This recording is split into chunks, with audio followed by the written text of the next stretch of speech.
Welcome, welcome, welcome. You've come to the right place for Charisse Walker's virtual book launch party. It's like we have 10 times Adrienne connecting and Jacob is here, Charisse. Great. Yeah. Hello. Well, welcome. So on behalf of the entire Author Success team, I'm Christina Smith, your host for this amazing virtual book launch party celebrating Charisse's new book, Flipping the Iceberg, which is now appearing on Amazon. With us today is our producer of our event, Kimberly Cruz. Hello, Kimberly. Hello, Christina, and congratulations, Charisse, on publishing your book. Thank you. Thank you. Thank you. And I served as Charisse's book coach, and at this point in time, I want to with her to talk about what's going on in Flipping the Iceberg and have her share her wisdom. So Charisse, what inspired you to write this book? Well, my kids. It was actually really my kids, and realizing that I want to make sure, because they are products of divorce, 4 out of the 6 of them. And so I wanted to make sure that when they decide to make the commitment to get married, that they are ready, because I definitely wasn't prepared. And I think that that's the part that we absolutely need to make sure that we know who we are as a person, and we've healed from any trauma that we have. And then after that, we need to make sure that they know who they're marrying. And so if they can do those things, then I think that they're going to have a very happy, healthy, and successful marriages. And so because of that, I realized that 50% of marriages end in divorce in the United States. And it's actually more than that if you go, depending on the statistics. And so because of that, I think that I'm on a mission to help other, not only young people, but people like me who are divorced and getting into marriage again, realizing that, a second time is even harder than the first time. Let's just be honest. And so if I can actually help anybody be successful with any marriage that they're in, then that is my mission. Wow. Well, what were you surprised to discover in writing this book? I was surprised how much I hadn't healed. There was a time, and you gave me a suggestion. You said, Charisse, if you're going to write about your experiences in life, that you need to go and you need to seek counseling. And I'm like, I'm going to be fine. I don't need to get counseling. And I was in the middle of it, and I honestly had to take, because I was reliving all of these traumatic experiences in my life. And I had to take probably 6 months off and come to terms with those things, work through them, because I didn't realize how much that really did affect me. And because of that, I also realized how what's the word I'm looking for? How much I've healed, and how it has actually helped me in my second marriage now, because I think because of what I've done and the journey that I've come through, reading this book, writing this book, going through it, that it definitely has improved my second marriage. Oh, that's really great news. So what advice would you give to someone who's in a relationship and maybe even considering marriage? My advice, 3 words: read my book. But for real, I think that you really just have to take time. And I think, I'm hearing all these people that, especially I'm in Utah, there's a culture here where you get married very quickly or you get married very young. And although it's changing a little, I don't think that we really understand what a commitment is. In a day now where nothing is long, anything you want, like you go to Amazon, you can have the book in 2 days, right? Or you can go and order something, it can even be there between 10 and 2 o'clock. And so everything is so instant. And so because of that, I don't think that we understand what a commitment is and working at something. Because if you don't like it, I'm just going to discard it. A cell phone, it lasts 2 years and you discard it. And so in our throwaway society, I think marriage has become a throwaway society as well. Yeah, so it's definitely something to consider and frame how it works best for you and know what to do, right? Mm-hmm. Yep. Well, you can pick up Charisse Walker's book, Flipping the Iceberg, Discovering and Celebrating What Lies Beneath the Surface of Your Relationships on Amazon.com and independent bookstores everywhere. Yep. Thanks so much, Charisse. Thank you. Thank you. Next up, this is favorite times of the virtual book launch party, and that's when the author is going to read us a short excerpt from his books, from her book, excuse me. So what do you have for us, Charisse?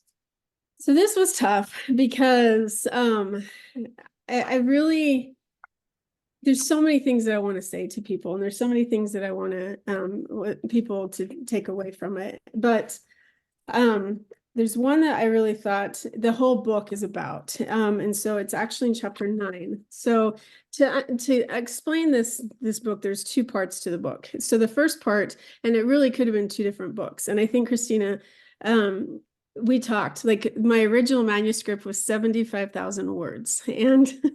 And you said, Charisse, we only go to 60,000. So you're going to have to cut. So I took probably 4 months cutting so much stuff.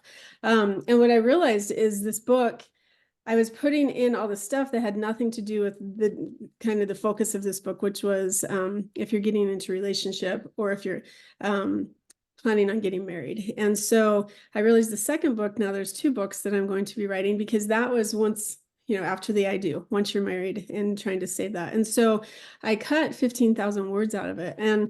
But I still felt it was important to have two parts to the book. And so the first part deals with your own self, like fixing yourself first. So it's healing your own trauma and finding your own iceberg. And there might be multiple icebergs, but there definitely is going to be one that I want you to focus on that is really traumatic, and working through that, and eventually getting healthy enough so that you can make your own decisions, so that you're healthy enough to say, yes, this is, you know, I'm healthy to be in a relationship. Because if you're not, you can become codependent, you can get an abuse, you can get taken advantage of, or it's just not a good environment and a good situation. So that's part 1. Part 2 is that once you are healthy and you can make a decision, now you're going to go find the person, or you're with that person, and you're going to decide, do I want to be married to this person or not? And so part 2 is flipping your partner's iceberg and getting to know them. So an iceberg, for those of you, I'm a huge Titanic person. I used to teach it in college. 10% of an iceberg is above the water, 90% is below the water. Hi, Jolene. And so if you flip that iceberg, then now 90%. So the goal is that 90% of the person you can get to know before you marry them. And then 10% still you can discover, that's all good and everything. So the goal is identify your trauma so that it doesn't affect your relationship. And I liken it to, it doesn't tear into your relationship, right? So going on the iceberg analogy. And so I'm going to read from the first part of the book. And so it's the first chapter of this part 2. And so it says, think of the last conversation you had with someone you had not seen for at least 2 weeks. Did the conversation follow this pattern? Bob. And this is on page 93, in case you want to know. Bob, hi, how are you? You, good, how are you? Bob, good. But are you both genuinely good? It is highly unlikely. So why has this become the standard greeting, and what purpose does it serve? Why not just exchange cheek kisses or hugs and say, hi, I've missed you? Imagine the conversation like this instead. So Bob says to you, hi, how are you? You, not good. I am so stressed. I haven't been getting much sleep. My house is a mess. My child is struggling in school. Work is hectic. I feel fat, and I've been struggling with the worst pain I've experienced in a while. I feel like my kids are raising themselves, and I just want to lay in bed and sleep all day. How about you? And that actually was, like, for me, really experiencing that one day. So often we exchange these I'm good pleasantries out of habit or as a conversation filler. We are typically in a rush and do not have time for an in-depth answer. Consequently, we have learned to make a good first impression, especially with acquaintances. Have you ever answered honestly, taking the time to do so? How did the other person react? I tested this approach at the doctor's office when the medical assistant asked how I was. I replied, I would love a do-over to last Thursday. He responded, oh, finished what he needed, and then he left the room. The next person that came in also asked how I was. I responded the same. She then chuckled and said, I'm sorry, and the conversation ended. People often ask, how are you? Not seeking an honest answer, but aiming for a conversation filler, acknowledgement, or a deeper connection. This is an example of our learned superficiality. We are taught to put on a facade from a young age to hide our true feelings. We strive to present our best selves to gain acceptance.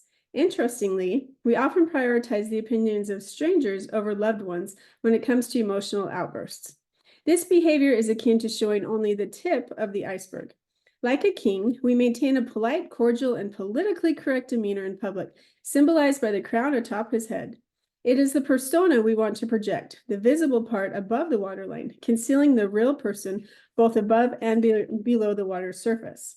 And then I'm going to have you skip over to page 96, first paragraph. It says, we all put on a false self at some point. Jealousy would be less common if we truly understood each person's reality. Given that we all possess flaws, insecurities, make mistakes, and face challenges, acknowledging our imperfections should be normal, but it is not. As a result, the task at hand with our partner is to discover these imperfections to assess whether they are acceptable before deciding to pursue a long-term relationship. In the early stages of dating and falling in love, we tend to overlook flaws and red flags, focusing solely on positive qualities. This honeymoon phase of a relationship leads people to be on their best behavior, acting happier, healthier, more thoughtful, and caring. However, as the relationship progresses, the initial novelty fades, and the issues we initially appreciated or justified become sources of annoyance or frustration. Genuine love flourishes in an environment of trust and honesty. Prior to marriage, your objective is to unveil your partner's authentic self, fostering a foundation where trust and honesty can effortlessly thrive. Instances of dishonesty from your partner may point to underlying issues in the relationship or with your partner. With time, lies unravel as they give rise to inconsistencies, eventually leading to exposure. Therefore, it is crucial to pay attention and give the relationship the time needed for any dishonesty to be revealed. And so then we'll go into how you can do that. And so there's the book is broken into acronyms. So flipping would be the part 1 and iceberg is part 2. And so they all stand for different things. And so that is a portion of the book. Wow, and you've got me so intrigued. Thank you, Charisse. This is great information for anyone who dates. So thank you so very much. Really appreciate it. And let's go ahead and move into the next portion of our event. Absolutely. If anyone would like to be unmuted to offer congratulations or ask a question, or I can just call on Jolene because she was already waving, I will invite you to unmute. You can turn your camera on so that we all can see who's here. You can wave your virtual hand or you can wave your real hand in the air. And I will invite you to unmute. Jolene, I'm going to start with you. Yep. All right. Well, I think the book sounds really like a good one with a lot of information that would have been really good to have for a lot of years. Yeah. So I like the idea of it, and I also like the iceberg analogy with so much underneath. Yeah. I like the idea that the honesty portion. Anyway, I'm pretty excited about this book. It's going to be a good one, I think. I'm excited. And then there's the book 2. What's that one going to be focusing on, Charisse? So book 2 is actually flipping the iceberg after the I do. So it'd be for someone like you who's been married for a long time. But you have kids. And so like all of them are either getting married or they have been married, but for not very long. And let's be honest, there's a few years in a relationship, year 7, year 13, or to 15, even 23. And what I found is that most of the people getting divorced right now are actually baby boomers. Do you know why? Yeah. Because we've been with each other for so long, we're bored. I don't know. Yeah. Well, I don't know. We're getting like we want something new. Maybe it's a midlife crisis or something like that. Well, and there's also cultural things. Way back when, when my parents got married or my grandparents got married, you got married young and then you just made it work. So either you had a kid, oops, right? So you're going to make an honest woman a shotgun wedding type thing, or because, but there's different reasons why, and people stayed married together and for a long time. And now that the kids have grown, moved out and stuff, now they hate each other. Now they don't have to stay with each other anymore. And so they've stayed with each other this whole time. And now they actually want to live their own life. And so, I mean, there's so many different reasons, but I really did a ton of research when I was writing this book, because I'm like, that's a shocker. People have been married 30, 40 years and now they're getting divorced. Why? Well, there's an adjustment too when you Yeah. both retire. Like we just both retired, and so like Yeah. we're with each other 24/7. So there's a little something to that too. All the changes that you Yes. adapt to throughout your life, Yeah. they just never end.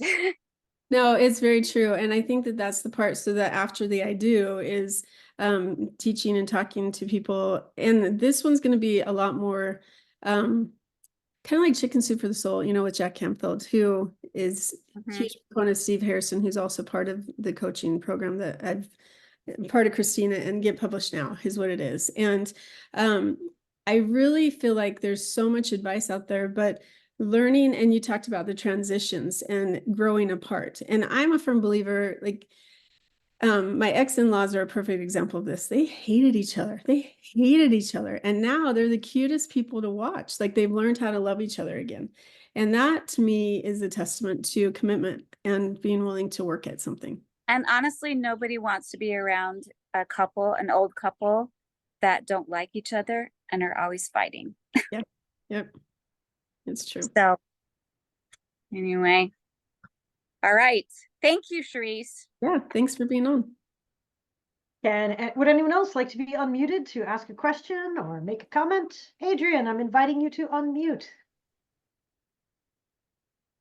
Hello, can you hear me? Yeah. Perfect. Well, I just wanted to say I'm super excited. I know that you've put in a lot of work to this, and I've read a few of the chapters, and it's just fun to see how much passion that you have behind this. I know, especially for someone like me who, just got out of a 2-year relationship, it is really hard to date, especially at my age, because, you're looking for a partner and you're looking for someone who checks all of your boxes, but they could meet all of your criteria one way in that honeymoon phase, like you mentioned, and then completely flip on you. So it's just interesting to, have the idea of uncovering that iceberg and diving deeper, and then also just going into it with a more emotional partner who isn't afraid to talk about the hard things when things get hard, or close off and find ways to either cope with that or move on and kind of figure out what's underneath the surface. So I'm really excited about your book. I know that you put in so much time and work into it, and I'm so proud of you. And I'm really fortunate to just have you as my mom as well. So Well, there is a story about her in the book, actually, that she honestly was the reason. There's a story in the book that it talks about how we were sitting in the kitchen, and I'm gonna get emotional. I always do. I was waiting for that, but I'll put you on the spot. But it was something where she was really hurt by somebody, and she's like, "Why do people do this?" And she had been stood up by this person, and so I'll let you read the story so I don't cry anymore. But I said, because they're like an iceberg, and they look really good on top, but this the real person. And so that's really something that, especially people at your age, like I wrote it because I hope and I pray that you make sure that you've flipped that iceberg and you've climbed it to as high as you possibly can up that mountain before you say I do. yes, thank you so much. And again, I'm super excited to dive in and learn more, because I know that you have so much knowledge, and you've really just put your heart and soul, blood, sweat, and tears into this. So I'm super excited about it. Thank you. Love you. Love you too. All right, Christina. Well, so we're going to move on to a kind of the next portion.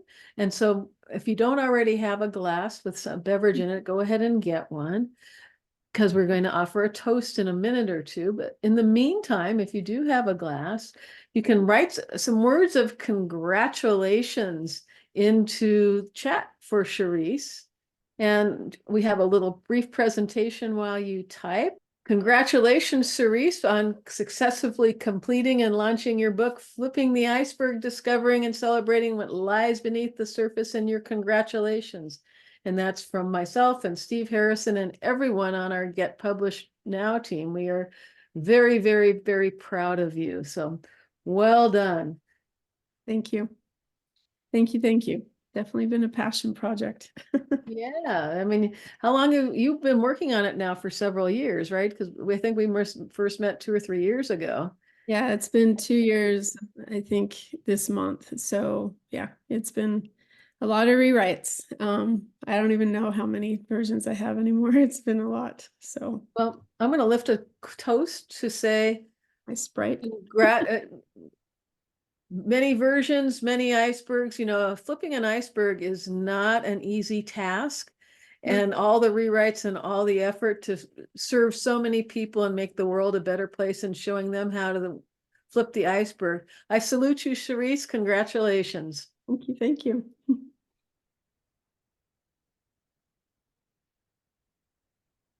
And to close out our party, Cherise, what would you like to say as your last word?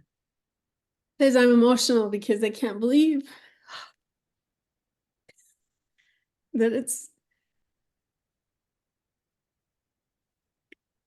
so sorry that it's finally here. I truly hope it's not about the money at all. It's about making sure that every person that gets married knows what they're doing and that who they're marrying and who they are as a person. Because hold on, life is hard, and when you can find that person that you truly love. My parents are a perfect example of this, that they just love each other with everything that they have, and I want so badly for every single person on this earth to have that. And I've spent so much time trying to make sure that I've included everything that I possibly can so that people can learn and they can take it. And I really hope and I believe that if they were to apply the principles that are in the book and take the time in the workbook, which go to the website because the workbook's almost done. But if they really take the time and they create a journal and they think about it and they talk to their partner. I think when you're dating, you're so fearful of like rocking the boat and having a fight because you're always in this Twitter-pated happy stage. Like my husband and I, my current husband and I, we dated for a year. And it wasn't until after we got married that we had our first fight. And it was it was tough. And I'm not gonna lie, that's also the reason I wrote this book, because things that we uncovered about each other after a year of dating, had I just known about it, you know, even a couple weeks later, there's no doubt I would have married him, but it would have been probably delayed and much different. And I think we've worked through it. We're doing great, and I love him dearly, but god dang it, it has not been an easy journey. And if I can help anybody else make that journey easier and lighter, then I 100% want to do that. And so that's the purpose of this book. And so if you know people, I'm sad because there's so many people that RSVP'd, and life happens. It's a Monday, but my goal is, if you know people that are getting married, if you know people that are considering being in a relationship, that it is so important that you have to make sure that you're healed first from your own issues. Because we all, like every single person on this planet, I write in my book about 6th grade, how that was a turning point in my entire life. And, you know, unfortunately, because I didn't heal from those things, it took me in a path where I didn't realize until my first marriage how much that affected me. And so if you can get the word out to people just so that they can be prepared when they say I do, that honestly is what I just hope. And that's what trying to get the word out to as many people as possible so that they can save their marriage, that before they even say I do. You know, that's my hope, my dream, my passion. I'm a real estate agent, but I feel like all last year, I did not do as well. I lost out on hundreds of thousands of dollars as a real estate agent because it was so important for me to get this book out that that I I did not do as much as I could have or should have financially. That's how important it is to me. Save your marriage before you say I do. I love that. That's wonderful. What a beautiful mission. And thank you so much, Charisse Walker, for sharing your mission and your wisdom with us in Flipping the Iceberg. And that concludes our virtual book launch party for Charisse. So I invite you all to zoom out back from whence you came. Thank you so much for joining us. Thank See you. you later. Thank you, Charisse. Bye Thank for you. now.